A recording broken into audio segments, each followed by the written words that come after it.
পৃথিবীর যে কোনো রাষ্ট্রে যে কোনো জন্মদের যে কোনো বনে সে আফ্রিকার মহাজঙ্গল হোক, সেই জঙ্গলের কোনো একটি গাছের কোনো একটি জঙ্গলের পাতাও যদি পড়ে যায়, আল্লাহ রাব্বুল আলামিন বলেন তার খবর আমি আল্লাহর কাছে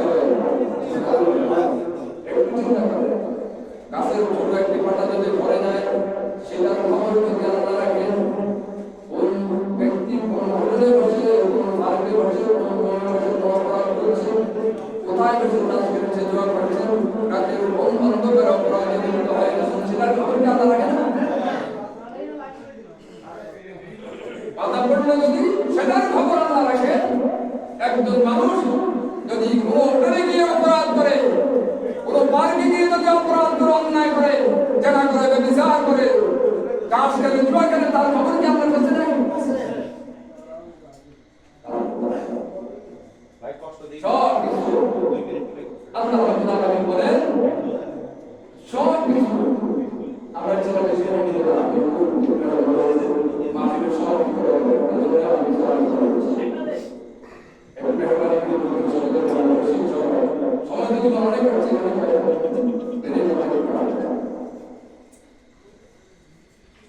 আপনি দেখুন আল্লাহ রাব্বুল আলামিন কিভাবে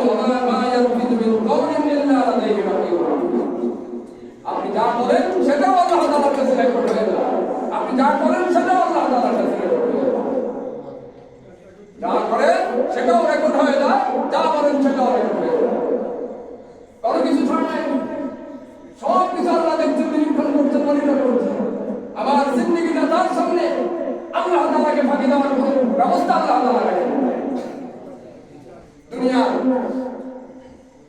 দেখেন সরকার যখন পরিচালনা করে, একটা সরকার পরিচালনার জন্য সেখানে রাষ্ট্রের বিরুদ্ধে, সরকারের বিরুদ্ধে কেউ কোনো ষড়যন্ত্র করছে কিনা, কেউ কোনো রাষ্ট্রদ্রোহী করছে কিনা, সেটাকে বাড়ানোর জন্য সরকারের গোয়েন্দা বিভাগ আছে, DB, DIB, CID, DFI, DGFI, army intelligence, কত রকমের গোয়েন্দা বাহিনী আছে না নাই? কথা বলে আছে, পাড়ায় পাড়ায়, মহল্লায় মহল্লায় ব্যক্তির ভিতরে ভিতরে লাগানো আছে। আপনি বলতে পারেন না বাবা মৃত্যুটা সেটা আপনার কাছে আসছে, সে উদ্ঘাটন করবেন যে কে হত্যা করছে, কে অপরাধ করছে, কে জানা করছে, কে চুরি করেছে,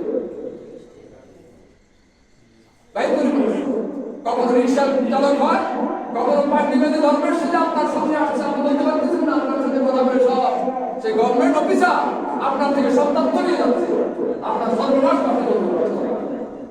এটা যদি দুনিয়ার রাষ্ট্র ঠিক করার জন্য দুনিয়ার সরকারের যদি প্রয়োজন হয়, এই বিশাল কুল কায়নাতের মালিক, আসমান ও জমিনের মালিক, এই বিশাল খোদাই রাষ্ট্র ঠিক করার জন্য আল্লাহর কি কোনো গোয়েন্দা বাহিনী নেই?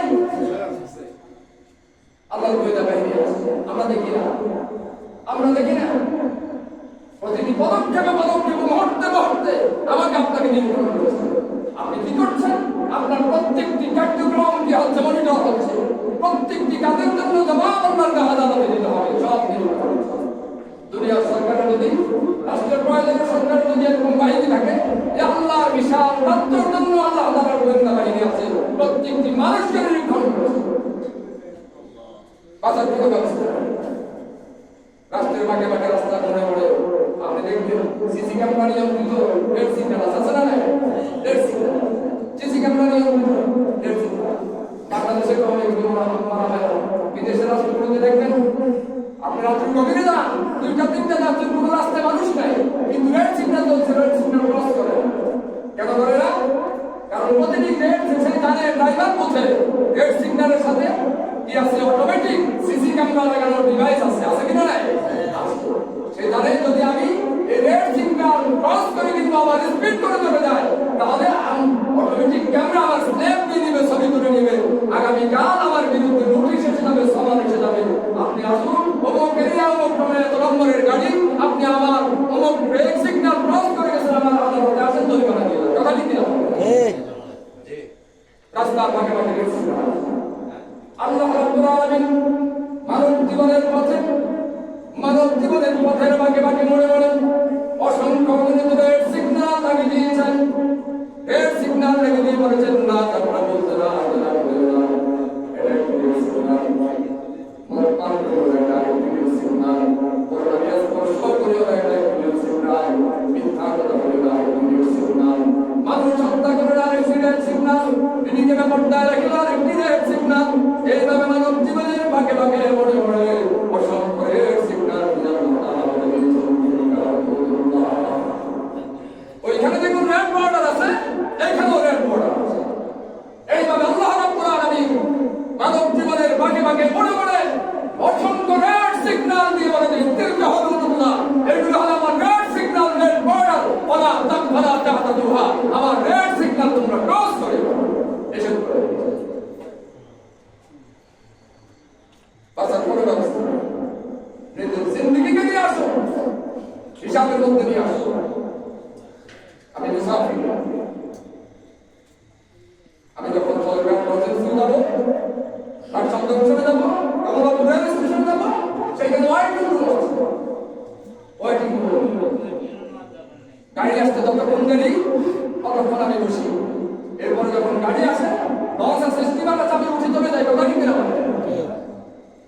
আজ আমি আমার ওখান থেকে আমি সফর রওনা করেছি, আমার মন্দিরে বাসা আজ আমি আখেরা, হয়তো জাহান্নাম হবে অথবা জাহান্নাম জান্নাত হবে, আমি আখেরাতের মন্দির পাড়ি দিচ্ছি। এই দুনিয়া নামক রেল স্টেশনের মতো, লঞ্চ স্টিমারের মতো স্টেশনের মতো, এইখানে আমি এই দুনিয়া নামক স্টেশনের মধ্যে আমি অবস্থান করছি। ওইখানে যেরকম লঞ্চ আসলে কিংবা গাড়ি আসলে বাস আসলে আমি ছেড়ে চলে যাই, ওই ওয়েটিং রুমে আর আমি থাকি না, সেখান থেকে আমি চলে যাই। এই দুনিয়া নামক রেল স্টেশনের মধ্যে, এই দুনিয়া নামক স্টেশনের মধ্যে আমি কি একজন যাত্রী অপেক্ষা করছি, আজরাইল আসতে ততক্ষণ পর্যন্ত আজরাইল আমাকে চলে দিতে হবে, কথা কি না? এখন যদি কোনো বলে আমি আমার রেল স্টেশনে ওয়েটিং রুমে গেছি, যাইয়া দেখি এখানে মধ্যে তো ওয়েটিং রুম ভাঙা, আমি আমার বুঝতে রেখে আমি আমার ব্যাগেজ রেখে কি করলাম, এখন আমি জামাটা খুললা দেখলাম যে রংগুলো চামড়া উঠে গেছে, রংগুলো নষ্ট হয়ে গেছে, বাজার থেকে রংগুলো লাগে জামা খুলে যদি আমি ওয়েটিং রুমে করলাম, চেয়ারগুলি ভাঙা, আমি যদি চেয়ারগুলো সরাইতে আরম্ভ করি, মানুষ আমাকে কি বলবে? আমি তো যাত্রী, মানুষ কি বলবে? পাগল বলবে না?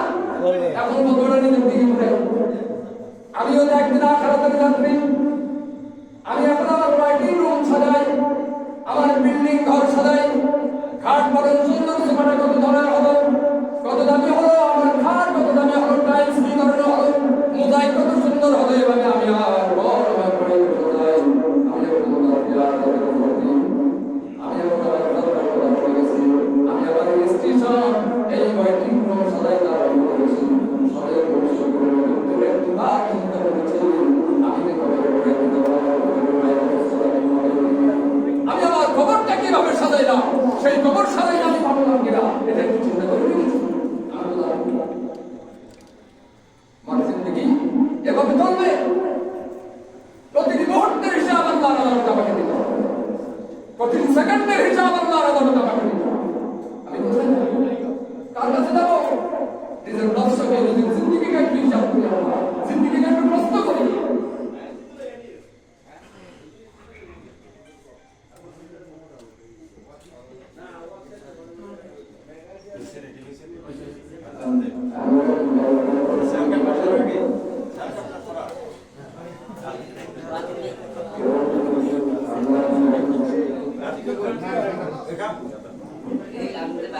মানুষ দুই ধরনের, দুইভাবে বিভক্ত পৃথিবীতে, কেউ শয়তানের অনুসারী, কেউ হযরত আদম আলাইহিস সালামের কথা ঠিক কিনা অনুসারী, আম্বিয়া কিরামের অনুসারী।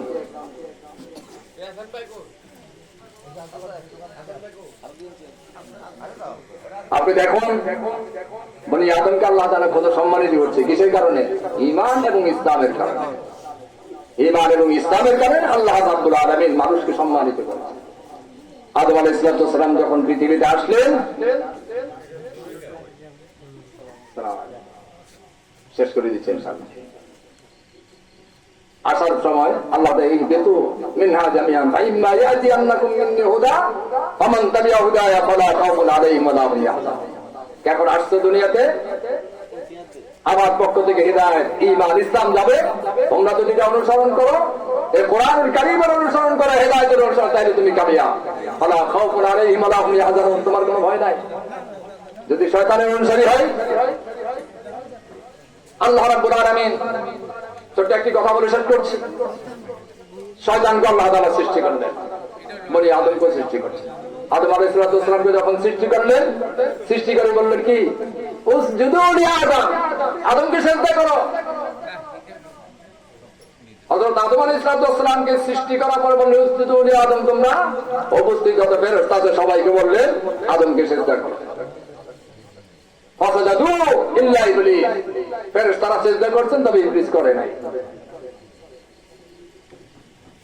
এখানে একটি দর্শন আছে, সাইকোলজি আছে।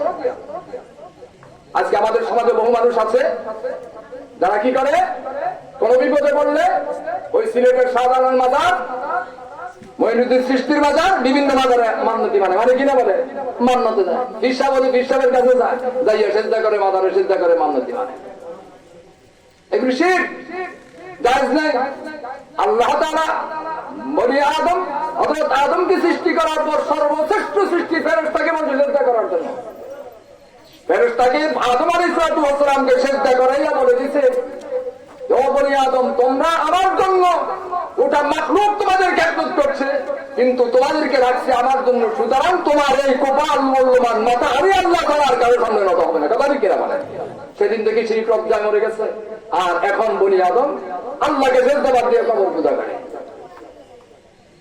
শয়তানকে বললে ব্যাপার কি, ইল্লা ইবলিস, তারা কি করলেন, সিজদা করলেন, ইবলিসে সিজদা করলেন। বললেন ইবলিস ব্যাপার কি, তুমি আমার হুকুম কেন লঙ্ঘন করেছো? আমি তখন তোমাকে আদমকে সিজদা করতে বলেছি, কেন সিজদা করলে না? শয়তান বুদ্ধিজীবী বুদ্ধর আশ্রয় নিল, যুক্তির আশ্রয় নিল। যুক্তির আশ্রয় নিয়ে শয়তান বলে আল্লাহ তোমার এই নির্দেশ আমি লঙ্ঘন করেছি, কেন শোনো মানতে পারি না? কারণ তুমি আমাকে এমন একটি নির্দেশ দিয়েছ, যে নির্দেশটি ছিল আনসাইন্টিফিক, অযৌক্তিক। এই অযৌক্তিক নির্দেশ আমি মানতে পারি না। আল্লাহর সাথে আর্গুমেন্ট পেশ করে, যুক্তি পেশ করে। অযৌক্তিক কি সে বলে, আনা খায়রুম মিনহু খালাকতানি মিন নারিন ওয়া খালাকতাহু মিন তিন। ও আল্লাহ রাব্বুল আলামিন, তুমি আমাকে সৃষ্টি করেছো আগুন দ্বারা, আর আদমকে সৃষ্টি করেছো মাটি দ্বারা। আগুনের গতি হলো ঊর্ধ্বমুখী, আর মাটির গতি হলো নিম্নমুখী। ঊর্ধ্বমুখী কোন বস্তুকে, নিম্নমুখী মাটির তৈরি নিম্নমুখী কোন বস্তুকে সিজদা করতে পারা, মাথানত করতে পারা, এটা অযৌক্তিক। আনা খায়রুম মিনহু, আদমকে বানাইছো মাটি দিয়ে, আর আমাকে বানাইছো আগুন দিয়ে, আমি তার থেকে উত্তম। সুতরাং উত্তম কোন উত্তম জিনিসের প্রতি সিজদা করতে পারা অযৌক্তিক, এই জন্য আমি তোমার হুকুম লঙ্ঘন করেছি, মানতে পারি নাই। সে আল্লাহর সাথে যুক্তি পেশ করলো। চিন্তা করে দেখছেন, শয়তান বোঝে না যে আগুন হলো সংঘাত, আগুন সব কিছু জ্বালিয়ে পুড়ি ছাই করে দেয়, আর মাটি হলো উৎপাদনশীল, মাটির ভিতরে খনিজ সম্পদ আছে, মাটি সব কিছু উৎপাদন করে, মাটির শক্তি বেশি। কথা ঠিক কিনা বুঝতে পারে? আল্লাহ রাব্বুল আলামিন নারাজ হলে বললেন,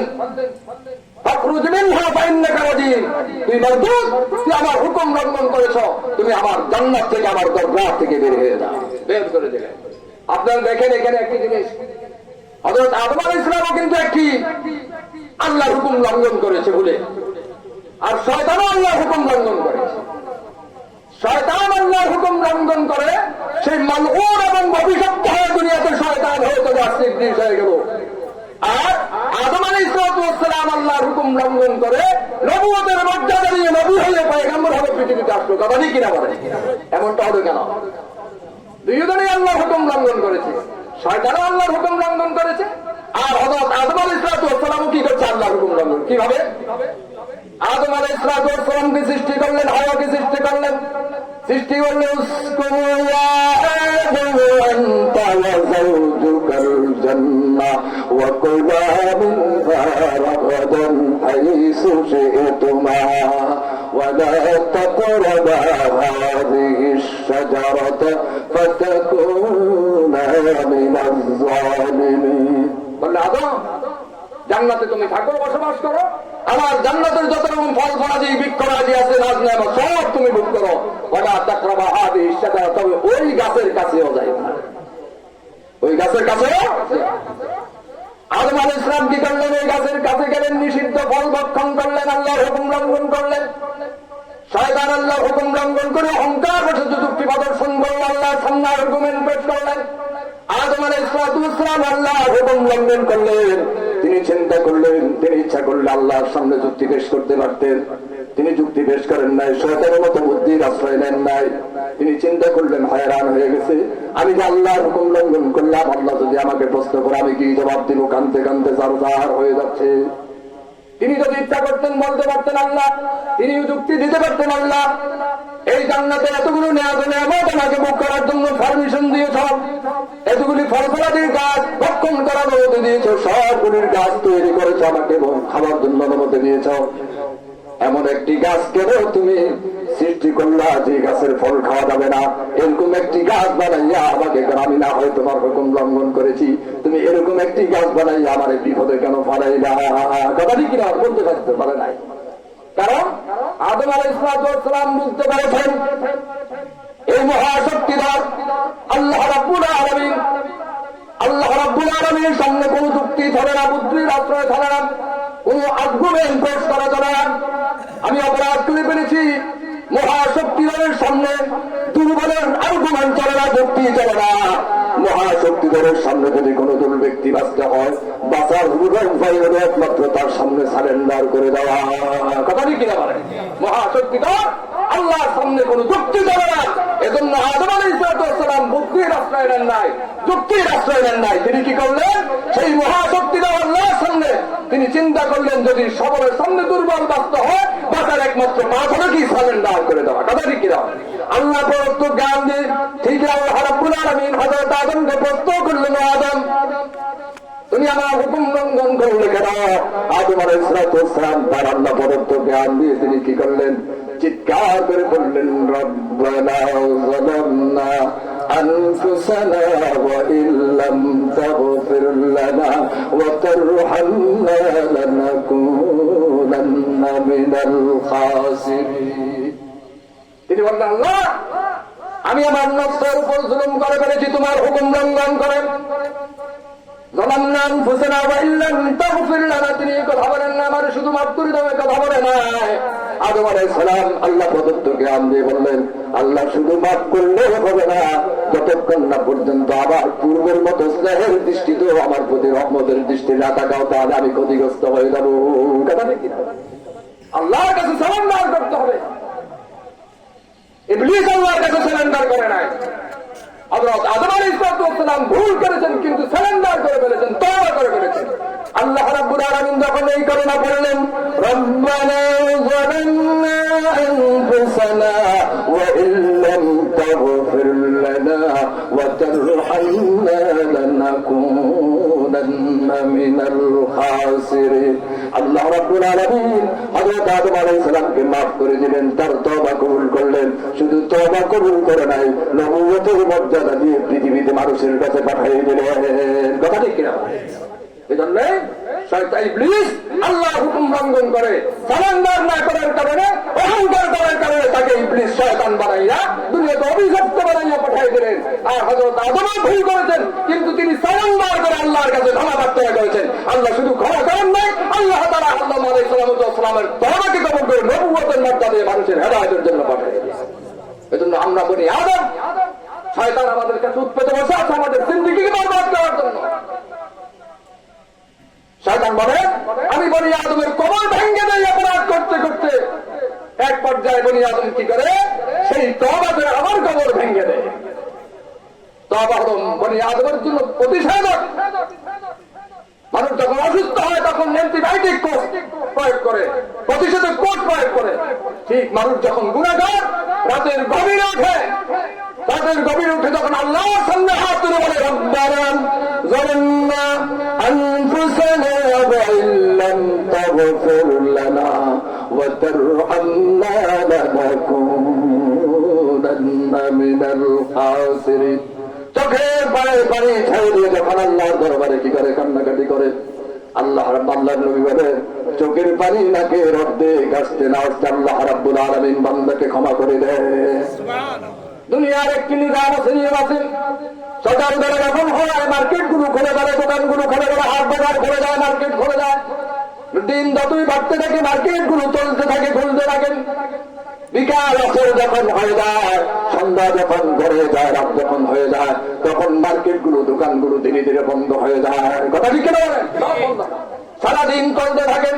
আসর যখন হয়ে যায়, সন্ধ্যা যখন ঘনিয়েছে, তখন দোকানগুলো বন্ধ হয়ে যায়, মার্কেটগুলো বন্ধ হয়ে যায়। দুনিয়ার নিয়ম, রাত যখন গভীর হতে থাকে, দুনিয়ার বাজার হাট ঘাট, দোকান মার্কেট সব বন্ধ হয়ে যায়। আল্লাহর অফিসের নিয়ম ভিন্ন, আল্লাহর আদালতের নিয়ম বন্ধ। দুনিয়ার মার্কেট বন্ধ হয়ে যায়, দুনিয়ার দোকানপাট, অফিস আদালত সব বন্ধ হয়ে যায়। রাত যত গভীর থেকে গভীর হয়ে যায়, তত আল্লাহ তাআলার রহমতের অফিসগুলো, আল্লাহ তাআলার রহমতের অফিসগুলো করে যায়, কর্মচঞ্চল হয়ে ওঠে। বান্দা যখন রাত্রি গভীর হয়ে যায়, আল্লাহর রহমতের অফিস যখন খুলে যায়, ওই রহমতের অফিসের দিকে হাত বাড়িয়ে যখন বলে আস্তাগফিরুল্লাহ আল্লাযী লা ইলাহা ইল্লা হুয়াল হাইয়ুল কাইয়্যুম ওয়া আতুবু ইলাইহি লা হাওলা ওয়া লা কুওয়াতা ইল্লা বিল্লাহিল আলিয়্যিল আযীম। যখন কেঁদে দেয়, আল্লাহর রহমতের দরজা যখন নক করে, আল্লাহ রাব্বুল আলামিন বলেন, তুমি বলতে হয়েছে, তোমার করতে দেরি হয়েছে বান্দা, আমি তোমার পিছনের জিন্দেগীর সবগুলো গুনাহ ধুয়ে মুছে পরিষ্কার করে দিলাম। এক লোক, বনি ইসরাইলের একটা লোক 99 জন মানুষকে হত্যা করেছে, জীবনে একটু ভালো কাজ করে নাই। মুসলিম শরীফের হাদিস।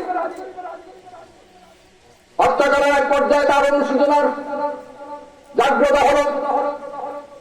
তার এখন খাওয়া ভালো লাগে না, ঘুম ভালো লাগে না, অস্থির হয়ে গেল। বন্ধু বান্ধবের কাছে কান্নাকাটি করে, বন্ধুরা তোমরা আমাকে একজনের কাছে, আলেমের কাছে নিয়ে যাও, আমাকে তওবা পড়াও। আমি যখন খেতে যাই খাবার, আমাকে বলে, খাবারের লোকমা বলে, তুমি আল্লাহর নাফরমান নিরপরাধ মানুষকে হত্যা করেছো, তোমার খাবার কোনো অধিকার নাই। পানির গাছ যখন পানি পান করার জন্য যায়, সেই শুনতে পায় পানি যেন তাকে আওয়াজ দিয়ে বলে, পানি পান করার কোনো ক্ষমতা তোমার নাই, তুমি অপরাধী, তুমি পাপী, তুমি জালেম। এই অস্থির হয়ে গেল, বন্ধু বান্ধবের পৃথিবীতে করে তুমি আমাকে তওবা করার ব্যবস্থা করো। এক পর্যায়ে বন্ধু বান্ধব টিকতে না পারে, তাকে এক ধর্মজাত খ্রিস্টানের কাছে নিয়ে গেলেন। খ্রিস্টানের দরবারে যাওয়ার পর বললেন, বন্ধু বান্ধব বলে, আমাদের ভাই 99 জন মানুষকে হত্যা করেছে, এখন সে তওবা করতে যাবে, আল্লাহু মিন তাওবা, তার তওবা কবুল হবে নাকি? ধর্মজাত খ্রিস্টান বলে, সর্বনাশ, একজন মানুষ হত্যা করলে কিয়ামত হয়ে যায়, 99 জন মানুষকে সে হত্যা করেছে, এত বড় জালেম আমার দরবারে যদি থাকে, যে কোনো মুহূর্তে গজব নাযিল হবে, তোমার তওবা কবুল হবে না, তুমি বের হয়ে যাও। লোকটি অস্থির হয়ে গেলেন, আমার তওবা কবুল হবে না, নিজের শরীর ভিতরে ছুরি ছিল, ছুরিটা বের করে ধর্মজাতকে মেরে দিয়ে হত্যা করে বললেন, আগে ছিল 99 জন, এখন কামনা বিহীন হাতের, এখন কত জন? 100 জন পূর্ণ হয়ে গেল। পাগলের মতো বের হয়ে গেল রাস্তায় রাস্তায়, বন্ধু বান্ধবের পিছু পিছু করেন, অনুতপ্ত হয়ে গেলে, চিন্তার শান্তি নাই। বন্ধু বান্ধব কারো চালাইতে আরম্ভ করছে, আমাকে একজন আলেমের কাছে নিয়ে যাও ভাই, আমার ভালো লাগে না, আমি ঘুমাইতে পারি না, খাইতে পারি না। অবশ্যই বন্ধু বান্ধব এক আলেমের কাছে নিয়ে গেলেন। আলেমের কাছে যাওয়ার পরে বললেন, ও আলেম সাহেব, ও আল্লাহর ওলি সাহেব, এই আমার বন্ধু 100 জন মানুষকে হত্যা করেছে, এখন সে তওবা করতে চায়, আল্লাহু মিন তাওবাতিন, তার তওবা কবুল হবে নাকি? আলেম সাহেব বললেন, হ্যাঁ, ওমান ইয়াকুলু বাইনাহু ওয়া বাইনাত তাওবাতি, অবশ্যই তার তওবা কবুল হবে। তওবা কেন কবুল হবে? এবং কে আছে, এমন কোন সত্তা আছে আল্লাহর হুকুমে হাত দিতে পারে, তার তওবার মধ্যে বাধা দিতে পারে, তার তওবা অবশ্যই কবুল হবে। তবে শর্ত আছে একটি, ইনতালিব ইলা আরদিন কাযা ওয়া কাযা ফাইন্না বিহা উনাসা ইয়াবুদুনাল্লাহ। যেই জমিনে বসেন, যেই গ্রামে বসে সে মানুষকে হত্যা করেছে, অপরাধ করেছে, অপরাধ সংগঠিত করেছেন, এই লোক যদি এই গ্রামে থেকে আসলে সে তওবা করতে চায়, তাহলে এই বাড়িতে, এই গ্রামে সে আর থাকতে পারবে না, এই গ্রাম ছেড়ে অমুক গ্রামে চলে যেতে হবে, এই বাড়িতে আর থাকার কোনো তার সুযোগ নাই। ইনতালিব ইলা আরদিন কাযা ওয়া কাযা ফাইন্না বিহা উনাসা ইয়াবুদুনাল্লাহ। ওই গ্রামের মানুষগুলো ভালো, তুমি এই পাপাদারের গ্রাম ছেড়ে দিয়ে ওই গ্রামের ভালো মানুষের সাথে যাও, তাদের সাথে ইবাদত বন্দেগী লিপ্ত হও, অবশ্যই আল্লাহ তাআলা তোমার তওবা কবুল করবেন। লোকটি বললেন, হুজুর ঠিক আছে, আমি চলে যাবো, আমি একটু বাড়িতে গেছে। বললেন, না, বাড়িতেও যেতে পারবেন না, এখনই যেতে হবে, আর বাড়িতে যাওয়ার সুযোগ নাই। লোকটির অনুশোচনা জাগ্রত হয়েছে, এজন্য সে তৈরি হয়ে গেলেন, ঠিক আছে আমি চলে গেলাম। রওনা করলেন, রওনা যখন করলেন, কিছু দূর যাওয়ার পর হঠাৎ অসুস্থ হয়ে যায়। লোকটি হামাগুড়ি দিয়ে সামনে অগ্রসর হয়। মুসলিম শরীফের হাদিসে বলেন, ওই মুহূর্তের মধ্যে আজরাইল এসে তার সামনে হাজির। আজরাইল যখন হাজির হয়েছে তার সাথে দুই দল ফেরেশতা এসেছে। একদল হলো রহমতের ফেরেশতা, আরেকদল হলো আযাবের ফেরেশতা। আযাবের ফেরেশতা আজরাইলকে বলে না, তাকে আমরা কষ্ট দিয়ে কি করবো, জান কবজ করবো, কারণ সে মানুষকে হত্যা করেছে, অপরাধী। 100 জন মানুষ অপরাধ করেছে, হত্যা করে তাকে জান শাস্তি দিয়ে তার জান কবজ করবো। রহমতের ফেরেশতারা বললেন না, তোমরা তার জান কবজ করতে পারবে না, সে 100 জন মানুষকে হত্যা করেছে ঠিক, সে তওবা করেছে, এখন সে তওবা করে পবিত্র হয়ে এসেছে, সুতরাং সে পবিত্র, এখন সে অপরাধী নয়। আমরা রহমতের ফেরেশতা ইবারের সাথে আরাম দিয়ে তার জান কবজ করবো। দুই দল তারা এখন কি করলেন, ভিতর করে গেলেন। আল্লাহ রাব্বুল আলামিন আস-সাদিমের মালিক, সব কিছু দেখছেন, সব কিছু শুনছেন। আল্লাহ বলেন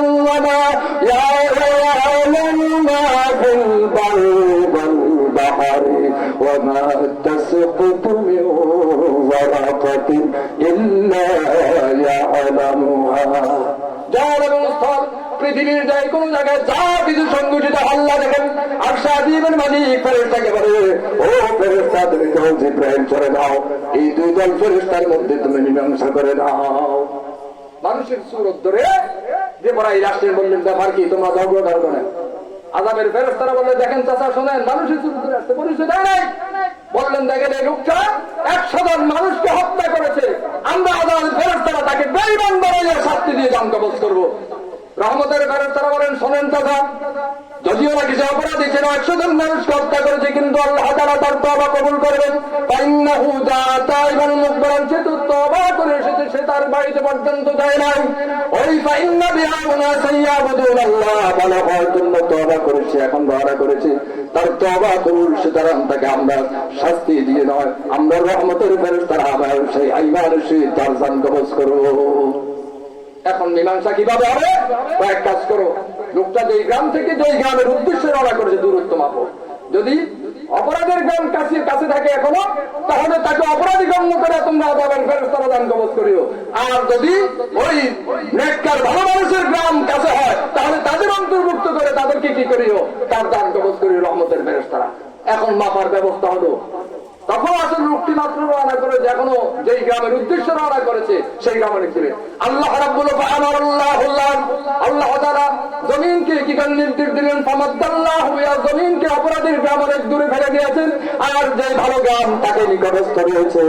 আল্লাহ রাব্বুল আলামিন ওই রহমতের ফেরেশতারা তার জান কবজ করেছে।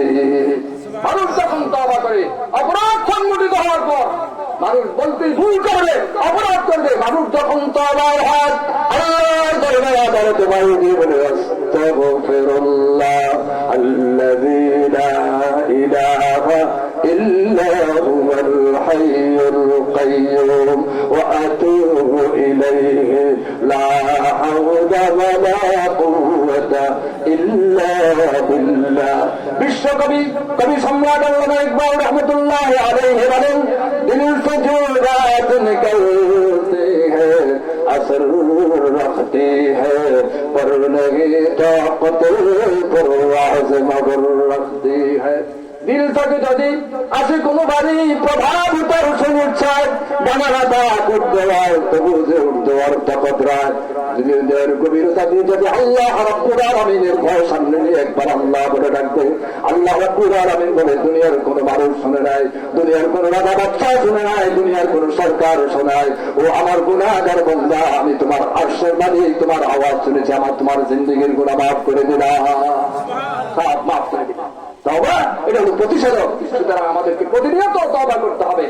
আপনার জাহান্নামের আগুন 3000 বছর পর্যন্ত জ্বালিয়ে কালো কালো উত্তাপ করে ফেলেছে। পৃথিবীর কোন সাগরে মহাসাগরের পানি জাহান্নামের আগুন নিভাইতে পারে না। পৃথিবীর আটলান্টিক মহাসাগরের পানি জাহান্নামের আগুন নিভাইতে পারে না। সাগর মহাসমুদ্রের পানি আগুন জাহান্নামের আগুন নিভাইতে পারবে না। একজন মুমিন তওবাকারী বান্দার, গুনাহগার বান্দার অনুশোচনার এক ফোঁটা চোখের পানি সে জাহান্নামের আগুনকে নিভাইয়ে দিতে পারে। এজন্য ভাইয়ের আমার আসুন আমরা এই যাবো আকাশের অবস্থা খারাপ ছিল যেভাবে হোক যাই কিছু হয়েছে আমরা এর মধ্যে রাজাবিল কাদা আল্লাহর উপর খুশি থাকি আমরা এই মসজিদের জন্য দোয়া করি এই মসজিদ যেন আল্লাহ কবুল মঞ্জুর করেন এবং অচিরেই অল্প সময়ের মধ্যে যেন আল্লাহ রাব্বুল আলামিন এই মসজিদকে নির্মাণ করে পাকা করে তার সঠিক অবস্থানে আল্লাহ তাআলা পৌঁছায় আমরা সবাই বলি আমিন। আল্লাহ তাআলা আমাদের সবাইকে তৌফিক দান করুন বাকি জিন্দেগিতে আমরা যেন আমাদের জিন্দেগিকে আল্লাহর হুকুম মোতাবেক আল্লাহকে ভয় করে চলতে পারি সেই তৌফিক দান করুন। আলহামদুলিল্লাহ।